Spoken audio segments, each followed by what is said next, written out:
Hello YouTube, today I'm going to show you how to perform calculations that include text and numbers. So you can see here I've got these items, the quantity ordered and the price.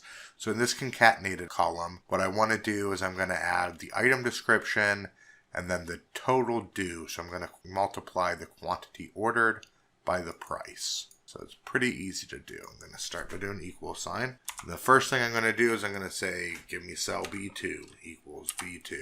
And that's just going to pull in the value in B2. I'm going to put a space. Then I'm going to put an ampersand to show Excel that I'm telling Excel, okay, the next thing that comes up, I want you to put it, just add it to the end of snake venom. You're just going to concatenate snake venom in whatever I put next. And I'm just going to put open quotation marks in a space.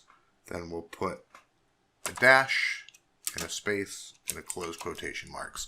So that's telling Excel, okay, give me cell B2, then put a space and a dash and another space. Then I'm going to put another and. So after all that, Excel, what I want you to do is multiply cell C2 times cell D2 and hit enter. There we go. Drag this down. There's all my columns. Hopefully that helped.